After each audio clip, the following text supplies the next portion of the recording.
شہزام نے ارد گرد نظر دوڑائی۔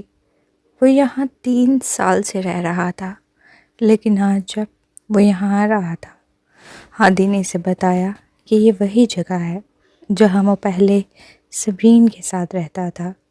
یہی وہ جگہ تھی جہاں صبرین نے اس کا ساتھ دیا تھا جب اس کی بیماری شدت اختیار کر جاتی تھی۔ یہ میرا گھر ہے۔ میرا اس کی آنکھوں میں موجود تاثر کو سمجھ نہ سکی۔ کسی اور کی جگہ پر رہنا کافی مزے کی بات ہوگی، ہے نا؟ شہزام آہستہ آہستہ آگے بڑھا۔ اس کی آنکھوں کے نیچے سیاہ حلقے اتنے گہرے تھے جیسے سیاہی میں ڈوبے ہوں۔ تم نے یہاں رہنے کی خواہش اس لیے ظاہر کی کیونکہ یہ وہی جگہ ہے جہاں میں اور صبرین ایک ساتھ رہتے تھے، کہ کسی اور کا محبت بھرا آشیانہ چھین کر تمہیں خاص خوشی محسوس ہوتی ہے۔ میرا کا دماغ بھگ سے اڑ گیا۔ اس کے بدترین خدشات سچ ثابت ہوئے۔ شہزام کو سچائی معلوم ہو چکی تھی۔ آخر اسے یہ سب کیسے پتہ چلا؟ شہزام، مجھے نہیں معلوم تم کیا کہہ رہے ہو۔ میرا نے خود کو پرسکون رکھنے کی کوشش کی۔ ہم پہلے ہی ایک دوسرے سے الگ ہو چکے ہیں۔ کیا تم یہ سب کچھ صرف مجھے ذلیل کرنے کے لیے کہہ رہے ہو؟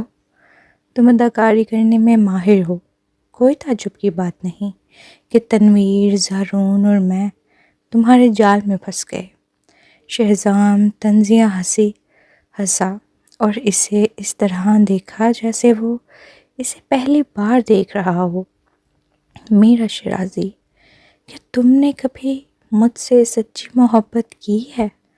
جس محبت کا تم ذکر کرتی ہو وہ میری دولت اور طاقت کی محبت تھی، ہے نا؟ شہزام، ہم ختم ہو چکے ہیں۔ تم نے مجھے پہلے ہی بہت تکلیف دی ہے۔ میں بس آگے بڑھنا چاہتی ہوں۔ میرا بھی اپنی بات مکمل بھی نہیں کر پائی تھی کہ شہزام نے اس کا بازو پکڑ لیا۔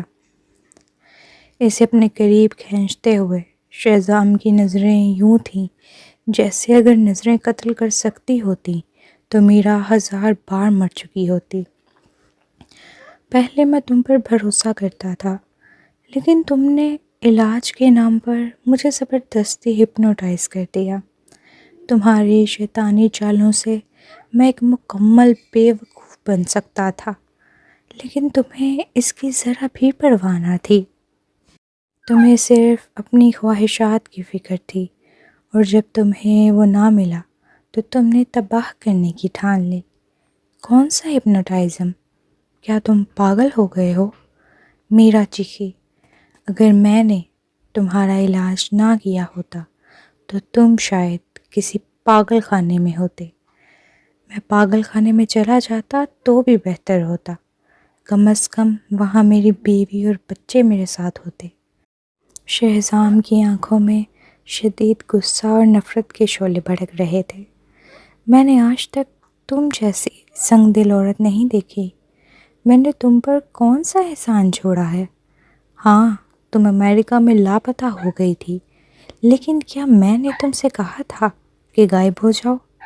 جب سے ہم ملے ہیں تم صرف مانگتی رہی ہو، اور میں نے تمہیں سب کچھ دیا۔ میں نے تمہیں وہ صبر اور محبت دی جو میں نے کبھی صبرین کو بھی نہیں دی تھی۔ مجھے لگا تھا کہ کشان برا ہے، لیکن کم از کم وہ بے اصول اور کرپٹ نہیں تھا۔ ہاں، آخر میں تم اس سے بھی زیادہ بدتر نکلی۔ یہی کافی نہیں تھا کہ تم نے مجھے ہپنوٹائز کیا، لیکن تم نے مجھ سے جھوٹ بولا اور کہا کہ صبرین پاگل ہے۔ تم نے مجھے مجبور کیا کہ میں نے اپنے ہی ہاتھوں سے اسے قید کر دوں۔ تم کتنی ظالم عورت ہو۔ جیسے جیسے شہزام بولتا گیا، اس کے غصے کی شدت میں اضافہ ہوتا گیا۔ وہ میرا کو گھسیٹ کر لے گیا اور سیدھا سوئمنگ پول میں پھینک دیا۔ میرا خوفزدہ ہو کر پانی سے باہر نکلی، لیکن شہزام نے اس کا گلا پکڑ لیا اور اسے زور سے دبایا کہ اس کا چہرہ سرخ پڑ گیا۔ میرا شیرازی، تمہیں کسی وضاحت کی ضرورت نہیں۔ میں میلبورن گیا تھا چیک اپ کے لیے۔ میری یادداشت حقیقت سے بالکل مختلف ہے۔ تم نے میرے علاج کے دوران میری یادداشت کے ساتھ چھیڑ چھاڑ کی تھی۔ تم نے کہا تھا کہ اسور نے تم پر زبردستی کی، لیکن یہ بھی ایک جھوٹ تھا، ہے نا؟ تم خود اس کے پاس گئی تھی کیونکہ میں تمہاری خواہشات پوری نہیں کر سکتا تھا، اور جب تم شادی کرنا چاہتی تھی تو تم نے کسی کو بھیج کر اسے مروا دیا، ہے نا؟ شہزام میں نے ایسا کچھ نہیں کیا۔ میں تمہیں کیسے نقصان پہنچا سکتی ہوں؟ میرا زور زور سے روتے ہوئے چلائی۔ تم مجھے نقصان نہیں پہنچاؤں گی۔ شہزام زوردار کہکا مار کے ہنسا، یہاں تک کہ اس کی آنکھوں سے آنسو نکل آئے۔ کیا تم نے مجھے کافی نقصان نہیں پہنچایا؟ میں نے پچھلے جنم میں ایسا کیا گناہ کیا تھا کہ میری زندگی میں تم آ گئی؟ جب میں نے تم سے علیحدگی اختیار کی تھی تب بھی میں نے خود کو تمہارا مقروض سمجھا اور تمہیں کروڑوں کی رقم دی میرا۔ کیا تمہیں اپنے آپ پر فخر ہے؟ شہزام، تم پہلے ہی مقدموں میں پھنسے ہوئے ہو۔ اگر میرے ساتھ کچھ ہو گیا تو تم پر یقینی طور پر جیل جاؤ گے۔ میرا نے اس کے پاگل پن سے بھرپور چہرے کو دیکھ کر خوف زدہ ہو کر اسے بہکانے کی کوشش کی۔ اپنے دادا دادی کے بارے میں سوچو، سوری خاندان کے بارے میں سوچو، وہ سب اب تم پر منحصر ہے۔ تم نے مجھے برباد کر دیا۔ کیا تمہیں لگتا ہے کہ مجھے اب اپنی زندگی کی کوئی پرواہ ہے؟ شہزام نے میرا کی ٹھوڑی پکڑ کر اس کے جسم کو اوپر اٹھا لیا۔ اس لمحے وہ بس اسے اپنے ہاتھوں سے مار دینا چاہتا تھا۔ میرا کا چہرہ جامنی ہو گیا اور اس کا جسم پانی میں مسلسل کانپ رہا تھا۔ شہزام سر، شہزام سوری، تم میرا کے ساتھ کیا کر رہے ہو؟ ہادی اور زارون جو بھاگ کر آئے تھے ایک ساتھ بولے۔ زارون نے شہزام کو میرا سے کھینچ کر الگ کیا اور جلدی سے اسے پانی سے باہر نکالا۔ زارون، وہ بہت خوفناک ہے، میرا نے اسے گلے لگا کر روتے ہوئے کہا۔ وہ مجھے مارنا چاہتا تھا۔ میں تقریباً سانس نہیں لے سکی۔ میں بہت ڈری ہوئی ہوں۔ جب زارون نے اس کی گردن پر لال نشانوں کا دائرہ دیکھا تو غصے سے اس کا خون کھولنے لگا اور اس نے شہزام کے منہ پر گھونسا مارا۔ کمینے! وہ یہ سوچ کر ہی کانپ اٹھا کہ اگر میرا نے اسے پہلے کال نہ کی ہوتی تو کیا ہوتا۔ اس نے کہا تھا کہ وہ خوفزدہ ہے کیونکہ کوئی اس کے گھر میں گھس آیا ہے۔ وہ پوری رفتار سے یہاں آیا تھا۔ اگر وہ ایک منٹ بھی دیر سے آتا تو میرا شاید مر چکی ہوتی۔ شہزام پیچھے ہٹ گیا اور زارون کے مکے کو روک لیا۔ زارون، ہوش میں آؤ، میرا کوئی سادی عورت نہیں ہے۔ وہ… چپ ہو جاؤ، تم نے میرا کو تکلیف دی ہے، تمہیں اس کے بارے میں بات کرنے کا کوئی حق نہیں۔ چاہے تم میرے بھائی ہی کیوں نہ ہو، میں تمہیں نہیں چھوڑوں گا۔ زارون کا ہر مکہ شدید تھا۔ شہزام کے پاس کوئی چارہ نہ تھا۔ اس نے زارون کو زمین پر پٹک دیا اور دھارا۔ 4 سال پہلے جب میرا علاج کر رہی تھی، اس نے مجھے ہپنوٹائز کر دیا تھا۔ اس نے میری یادداشت میں چھیڑ چھاڑ کی اور مجھے یہ یقین دلا دیا کہ میں اس سے محبت کرتا ہوں۔ ہوش میں آؤ، یہ عورت کسی بھی حد تک جا سکتی ہے۔ وہ تم سے محبت نہیں کرتی بلکہ تمہیں صرف ایک بیک اپ پلان کے طور پر استعمال کر رہی ہے، کیونکہ تمہارے ماموں جلد ہی صدر بننے والے ہیں۔ اس کا افسر کے ساتھ تعلق تھا اور یہ زبردستی نہیں تھا بلکہ اس کی اپنی مرضی تھی۔ زارون حیران رہ گیا اور شہزام کو ناقابل یقین نظروں سے دیکھنے لگا۔ کیا تم پاگل ہو گئے ہو؟ ہپنوٹائز؟ میرا خیال ہے کہ تمہیں وہم ہو رہا ہے۔ ہم بچپن سے میرا کو جانتے ہیں کہ تمہیں لگتا ہے کہ میں اسے نہیں سمجھتا؟ شہزام نے غصے سے گھوڑا۔ زارون اسی طرح کی بے وقوفی کر رہا تھا جیسے وہ پہلے کرتا تھا۔ ذرا سوچو، 4 سال پہلے میں نے اچانک صبرین کو طلاق دینے کا فیصلہ کیا، جبکہ صبرین اور میں ایک دوسرے سے محبت کرتے تھے۔ محبت؟ زارون نے اسے کاٹتے ہوئے کہا۔ تمہیں میرا سے 1 دہائی سے زیادہ عرصے سے محبت تھی۔ کیا وہ جذبات صبرین کے ساتھ چند مہینوں کی محبت کے برابر ہو سکتے ہیں؟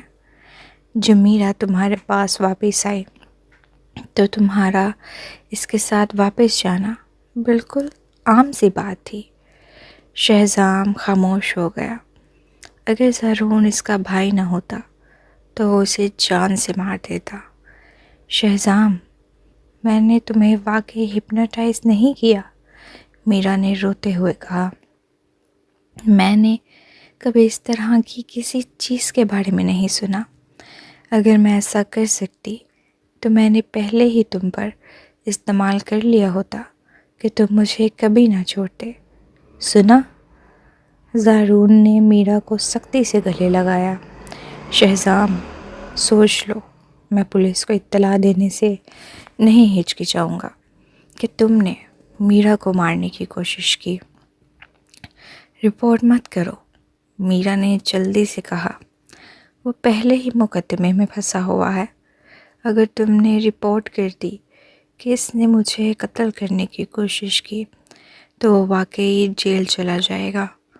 سنا، وہ اب بھی تمہارا سوچ رہی ہے۔ زارون مزید افسردہ ہو گیا۔ میرا ایک رحم دل انسان ہے، تم کیسے ہپنوٹائز جیسی بکواس کر سکتے ہو؟ شہزام، کیا تم اس کا دل توڑنا چاہتے ہو؟ شہزام کا خون کھولنے لگا۔ اب اسے آخر کار سمجھ آیا کہ صبرین کیسا محسوس کرتی تھی جب وہ اس کے سامنے اپنے موقف کو ثابت کرنے کی کوشش کر رہی تھی۔ یہ ایک سوئے ہوئے شخص کو جگانے کی بیکار کوشش تھی، جبکہ وہ شخص تمہاری بات کو مکمل طور پر نظر انداز کر رہا تھا۔ یہ میرا تو حد سے زیادہ کمینی تھی۔ وہ اتنی کمینی تھی کہ شہزام کا دل چاہا کہ خود کو گولی مار لے۔ کیا وہ اندھا تھا؟ وہ کیسے نہ دیکھ سکا کہ یہ عورت کتنی گھٹیا ہے؟ زارون، تم جلد یا بددیر اس عورت کے ہاتھوں برباد ہو جاؤ گے، شہزام نے دانت پیستے ہوئے کہا۔ شہزام، تم اس طرح کیسے ہو گئے؟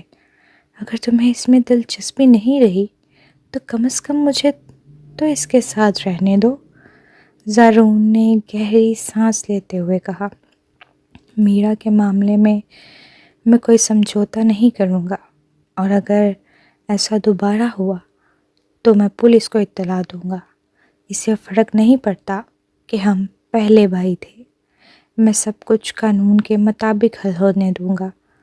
ٹھیک ہے، شہزام نے سر ہلایا جیسے غصے سے مرنے والا ہو۔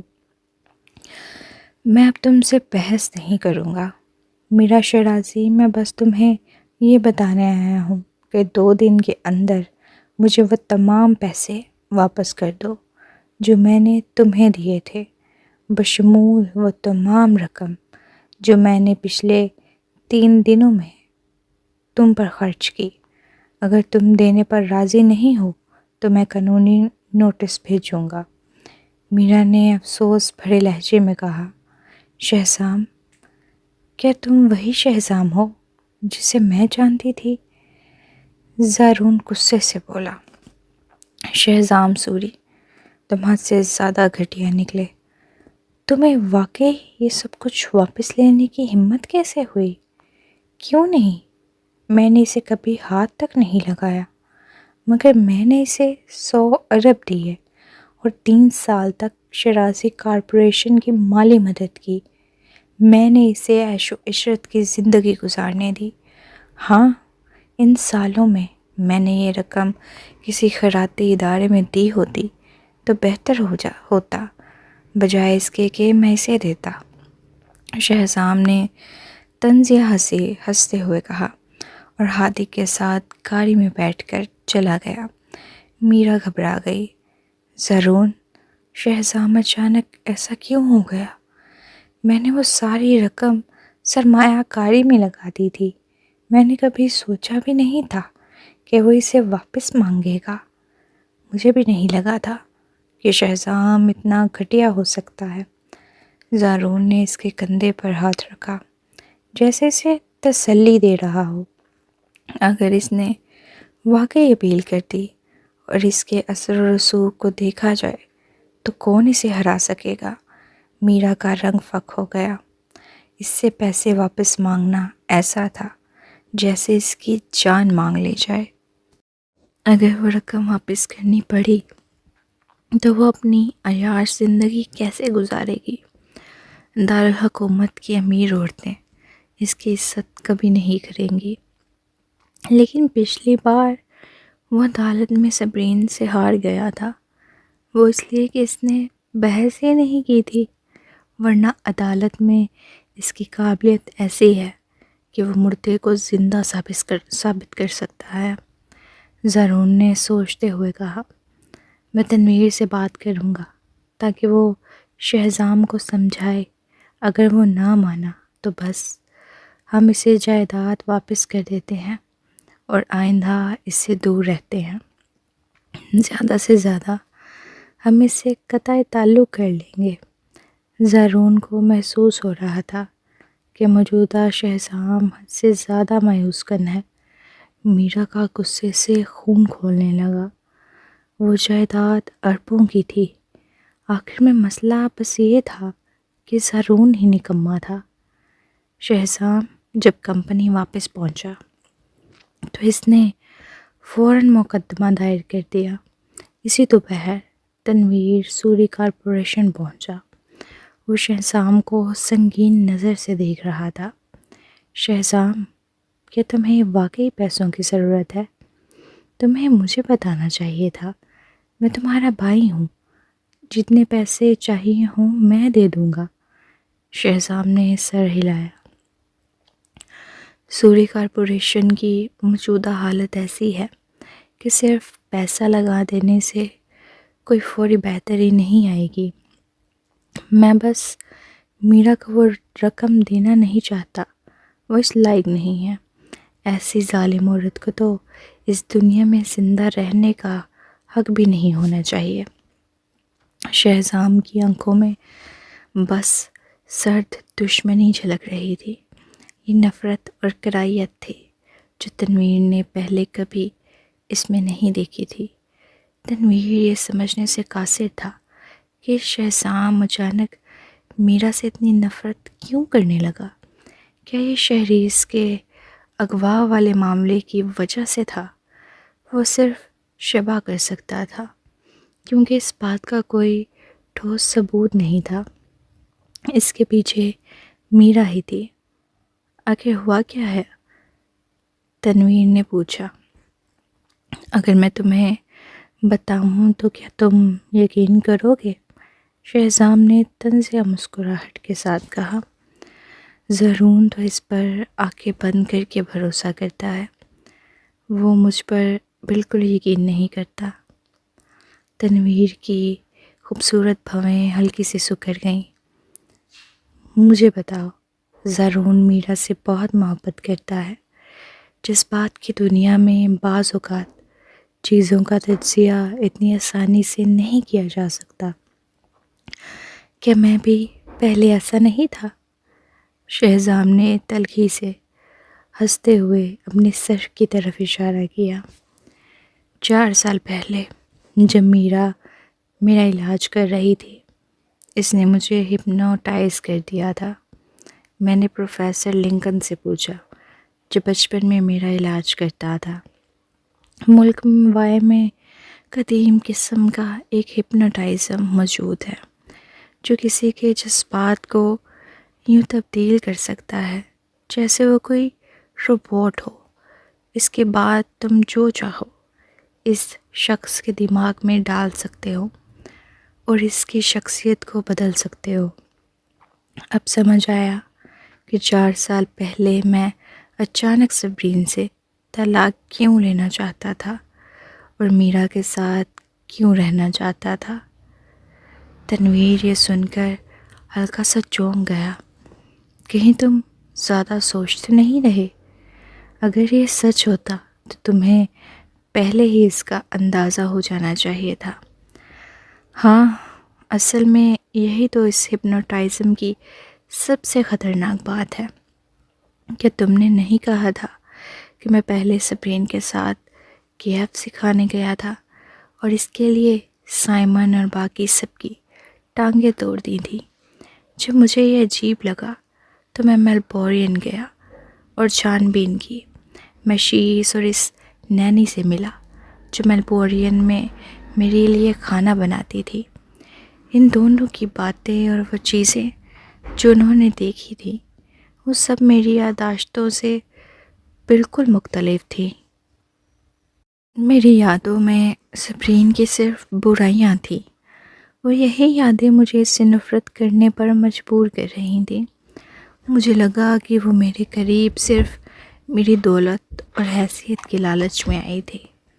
میرے ذہن میں اس کی تصویر ایک نہایت گھٹیا عورت کی تھی اور مجھے بالکل یاد نہیں تھا کہ میں نے کبھی اس سے محبت کی تھی۔ شہزام نے افسوس سے مسکرا کر کہا، تنویر، میں خود کو جانتا ہوں۔ اگر میں واقعی اس سے محبت کرتا تھا تو چاہے میں بعد میں اس سے دور ہو بھی جاتا، میں کبھی اس قدر ظالم نہ بنتا کہ ایک حاملہ عورت پر اتنے ظلم کرتا۔ اس وقت میرے دماغ میں صرف میرا کے لیے محبت تھی۔ مجھے لگتا تھا کہ اس نے میرے لیے اتنی قربانیاں دی ہیں، اس لیے مجھے اس کے ساتھ رہنا ہے۔ لیکن ان 3 سالوں میں جب بھی میں میرا کو چھونے کی کوشش کرتا، مجھے جسمانی طور پر متلی محسوس ہوتی اور میں الٹی کر دیتا۔ اس نے میرے دماغ کو ہپنوٹائز کیا تھا، لیکن میرا جسم فطری طور پر اسے مسترد کر دیتا تھا۔ لیکن جب میں صبرین کو چھوتا تو مجھے کوئی مسئلہ نہیں ہوتا تھا۔ تنویر یہ سب سن کر ہکا بکا رہ گیا۔ ایک ڈاکٹر ہونے کے ناطے یہ پہلی بار تھا کہ وہ ایسی کسی چیز کے بارے میں سن رہا تھا۔ یہ محض ایک اتفاق نہیں ہو سکتا۔ یہ ہو سکتا ہے کہ یہ کسی اور نے کیا ہو۔ نہیں، یہ ضرور میرا نے کیا ہے۔ میری تمام یادداشتیں اپنی جگہ موجود تھیں، بس اچانک میں میرا کے عشق میں مبتلا ہو گیا تھا اور اس تبدیلی کا فائدہ صرف اور صرف میرا کو پہنچتا تھا۔ اور یہ کہ پروفیسر لنکن نے کہا کہ ایسا کرنے والا وہی شخص ہو سکتا ہے جس پر میں مکمل بھروسہ کرتا ہوں، ورنہ یہ کامیاب نہیں ہوتا۔ اور اس کی کامیابی کی شرح بھی انتہائی کم تھی۔ اگر یہ ناکام ہو جاتا تو میں ہمیشہ کے لیے معذور ہو سکتا تھا۔ شہزام نے کڑوی مسکراہٹ کے ساتھ کہا، اور یہ صرف یہی نہیں بلکہ اس کا علاج بھی ممکن نہیں، کیونکہ اس کے علاج کی کامیابی کی شرح صرف 0.01% ہے، اور اگر علاج ناکام ہو گیا تو میں ہمیشہ کے لیے ایک ذہنی مریض بن جاؤں گا۔ تنویر کی نظریں الجھن اور مایوسی سے بھر گئیں۔ کوئی تعجب نہیں کہ زارون شہزام کی بات پر یقین نہیں کر رہا تھا۔ یہ سب کچھ ناقابل یقین لگ رہا تھا۔ ہادی چپ نہ رہ سکا اور کہنے لگا، ڈاکٹر تنویر، شہزام سر بالکل سچ کہہ رہے ہیں۔ در حقیقت محترمہ صبرین اور میں نے 4 سال پہلے ہی محسوس کیا تھا کہ شہزام کے ساتھ کچھ غلط ہو رہا ہے۔ ہم نے اعلیٰ ماہرین نفسیات اور ڈاکٹروں سے مشورہ کیا تھا اور سب کا ایک ہی کہنا تھا، اس لیے ہم نے انہیں ٹھیک کرنے کی کوشش ترک کر دی۔ ہمیں اندازہ نہیں تھا کہ وہ اچانک اس زہر سے آزاد ہو جائیں گے۔ تنویر، تم اور زارون ہر وقت میرے ساتھ نہیں رہتے تھے، لیکن ہادی اور صبرین ہر دن میرے ساتھ رہتے تھے، اسی لیے تمہیں یہ فرق محسوس نہیں ہوا، شہزام نے مدھم لہجے میں کہا۔ مزید یہ کہ میں میرا کے ساتھ 10 سال سے زیادہ رہا تھا، اسی لیے یہ قدرتی بات تھی کہ تم سب کو لگے کہ میں نے اسے کبھی بھلایا نہیں۔ لیکن ذرا سوچو، کیا میں نے کبھی زارون اور تمہارے بارے میں اپنی کوئی یادداشت کھوئی؟ تنویر مکمل طور پر شاکڈ میں تھا۔ واقعی جب وہ تینوں اکٹھے ہوتے تھے، شہزام ہمیشہ اپنے پرانے دوستوں کو یاد رکھتا تھا، صرف صبرین کے معاملے میں ہی اس کی یادداشت الجھن میں تھی۔ اگر تمہاری بات سچ ہے تو میرا حد سے زیادہ گھٹیا ہے۔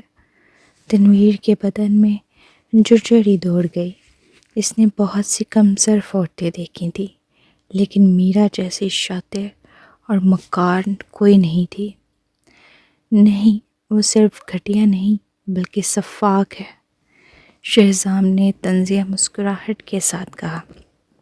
پروفیسر لنکن نے کہا تھا کہ کوئی بھی یہ ہپنوٹائزم آزمانے کی ہمت نہیں کرتا، کیونکہ اس کے ناکام ہونے کے امکانات بہت زیادہ ہیں اور یہ ایک غیر انسانی عمل ہے، لیکن اس نے میرے ساتھ کر دیا۔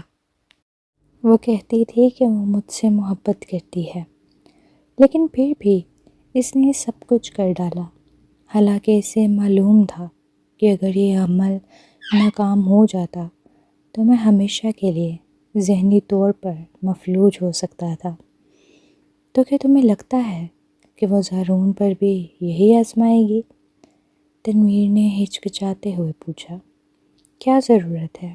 زارون تو پہلے ہی اس پر مر مٹا ہے، شہزام نے گہری آواز میں کہا۔ پہلے میں سوچتا تھا کہ میرا اور زارون ایک ساتھ ہوں تو اچھا ہے۔ آخرکار زارون اس سے بے پناہ محبت کرتا ہے، لیکن میرا اچھی عورت نہیں ہے۔ وہ زارون سے محبت نہیں کرتی، وہ صرف شاہ فیملی کے پس منظر سے فائدہ اٹھانا چاہتی ہے۔ وہ کبھی بھی اپنے حال پر قناعت کرنے والی عورت نہیں رہی۔ کیا تم اصفر کی بات کر رہے ہو؟ شہزام نے بھویں اٹھائیں۔ وہ جھوٹ کا پلندہ ہے۔ پہلے میں اس کی باتوں پر یقین کر لیتا تھا جب اس نے کہا کہ اسے اصفر نے مجبور کیا تھا، لیکن اب میں اس پر یقین نہیں کرتا۔ اگر تم مجھ سے پوچھو تو وہ شاید اپنی مرضی سے ہی اصفر کے ساتھ سوئی تھی۔ اس نے کہا تھا کہ وہ امریکہ میں کئی سالوں تک اغوا کاروں کے ہاتھ میں تھی، لیکن میں اس پر بھی یقین نہیں کرتا تھا۔ تنویر خاموشی سے اس کی بات سن رہا تھا۔ ذرا سوچو، اس کے تمام دوستوں اور کلاس فیلوز کی لاشیں ملی تھیں، لیکن اس کی نہیں۔ پہلے ہم اس پر بھروسہ کرتے تھے، اس لیے کہ اس کی کہی ہوئی ہر بات پر یقین کر لیتے تھے، لیکن اگر وہ سب کچھ جھوٹ تھا، شہزام نے اندازہ لگایا۔ اس نے کہا کہ اصفر نے اسے کچھ تصاویر سے بلیک میل کیا تھا، لیکن در حقیقت ہم سب اس کے ماضی کے بارے میں جانتے تھے۔ اگر مجھے مسئلہ ہوتا تو میں اس سے شادی کی پیشکش ہی نہ کرتا۔ ہو سکتا ہے کہ اصفر نے صرف تصاویر نہیں بلکہ کچھ اور بھی کیا ہو سکتا ہے کہ وہ ان اغوا کاروں کے ساتھ اپنی مرضی سے سوئی ہو، صرف اپنی جان بچانے کے لیے۔ تنویر ایک بار پھر حیرت زدہ رہ گیا، لیکن اگر وہ گہرائی میں جا کر سوچتا تو یہ ناممکن بھی نہیں لگتا تھا۔ افسوس کہ اصفر مر چکا ہے، اب کوئی ثبوت نہیں ہے۔ ہاں، وہ مر چکا ہے، اور یہی سب سے خوفناک اور مشکوک بات ہے، شہزام نے سوچتے ہوئے کہا۔ تنویر طویل وقت تک خاموش رہا۔ اسے ماننا پڑے گا کہ وہ ہمیشہ میرا کو اپنی بہن مانتا رہا تھا، اس لیے اسے سب ہضم کرنے کے لیے وقت درکار تھا۔ ایک اور بات ہے، اچانک ہادی نے کہا، شہزام سر، 4 سال پہلے جب آپ بالکل نارمل تھے تو آپ نے اچانک مجھ سے کہا تھا کہ میں جنازہ گاہ جاؤں، اور جویریہ کی باڈی کا ایک حصے کو لیبارٹری میں تجزیہ کے لیے لے گیا۔ میں اس وقت حیران ہوا تھا، لیکن میں نے آپ کے کہنے پر ایسا کر دیا۔ تب مجھے معلوم ہوا کہ وہ باڈی کا ایک چھوٹا سا ٹکڑا کسی انسان کا نہیں تھا۔ تنویر سکتے میں آ گیا۔ اگر وہ انسانی جسم کا ٹکڑا نہیں تھا تو پھر وہ کیا تھا؟ شہزام نے آہستہ سے کہا، مجھے لگتا ہے تم نے یہ بات پہلے بھی کہی تھی۔ ہاں، لیکن اس کے بعد آپ کو ہپنوٹائز کر دیا گیا، اور جب میں نے آپ کو یہ بات بتائی تو آپ نے شدید غصے کا اظہار کیا۔ اسی وقت مجھے محسوس ہوا کہ کچھ بہت غلط ہو رہا ہے، لیکن میں دوبارہ یہ بات کرنے کی ہمت نہیں کر سکا۔ ہادی نے مزید کہا، اس وقت شاید آپ کو شبہ ہوا تھا کہ میرا نے جویریہ کی باڈی بدل دی ہے، اور اسی لیے آپ نے مجھے تحقیقات کے لیے کہا۔ تجزیہ کرنے والے ماہرین نے بتایا کہ وہ ٹکڑا در حقیقت کسی بلی یا کتے کی ہو سکتا ہے۔ میرا نے جویریہ کی باڈی کو کسی بلی یا کتے کی باڈی سے بدل دیا۔ تنویر حیرت سے جم گیا۔